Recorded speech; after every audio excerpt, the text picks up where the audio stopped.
സിംഗപ്പൂരിൽ നടന്ന ഐസിസിയുടെ വാർഷിക യോഗത്തിൽ എടുത്ത ഒരു പ്രധാന തീരുമാനത്തിൽ 2027, 2029, 2031 എന്നീ വർഷങ്ങളിൽ നടക്കുന്ന അടുത്ത 3 ഐസിസി ലോക ടെസ്റ്റ് ചാമ്പ്യൻഷിപ്പ് ഫൈനലുകൾക്കും ഇംഗ്ലണ്ട് ആതിഥേയത്വം വഹിക്കുമെന്ന് സ്ഥിരീകരിച്ചു. കഴിഞ്ഞ മാസം ലോർഡ്സിൽ നടന്ന അവസാന ഫൈനലിൽ ദക്ഷിണാഫ്രിക്ക ഓസ്ട്രേലിയയെ 5 വിക്കറ്റിന് പരാജയപ്പെടുത്തിയതടക്കം മുൻപ് നടന്ന 3 ഫൈനലുകളും വിജയകരമായി കൈകാര്യം ചെയ്തതിനെ തുടർന്നാണ് ഈ പ്രഖ്യാപനം. 2027 മുതൽ ഇന്ത്യ ഫൈനലുകൾക്ക് ആതിഥേയത്വം വഹിക്കുമെന്ന് അഭ്യൂഹങ്ങൾ ഉണ്ടായിരുന്നിട്ടും സമീപകാല ഫൈനലുകൾക്ക് ആതിഥേയത്വം വഹിക്കുന്നതിൽ ഇംഗ്ലണ്ടിനുള്ള വിജയകരമായ ട്രാക്ക് റെക്കോർഡാണ് അവരെ വീണ്ടും തിരഞ്ഞെടുക്കാൻ പ്രധാന കാരണമെന്ന് ഐസിസി വ്യക്തമാക്കി. സ്ഥിരമായ കാണികളുടെ എണ്ണം, ആരാധകരുടെ ആവേശം, ലോകോത്തര വേദികൾ എന്നിവ ഇംഗ്ലണ്ടിനെ മുൻപന്തിയിൽ നിർത്തിയ പ്രധാന ഘടകങ്ങളാണ്.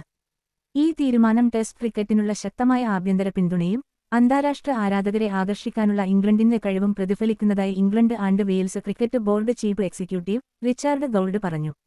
മറ്റ് ഐസിസി അംഗരാഷ്ട്രങ്ങൾക്ക് ലഭിക്കാത്ത തരത്തിൽ നിഷ്പക്ഷ മത്സരങ്ങൾക്ക് പോലും മുഴുവൻ കാണികളെയും ആകർഷിക്കാൻ ഇംഗ്ലണ്ടിന് സാധിക്കുന്നത് ഒരു വലിയ നേട്ടമാണെന്നും അദ്ദേഹം സൂചിപ്പിച്ചു.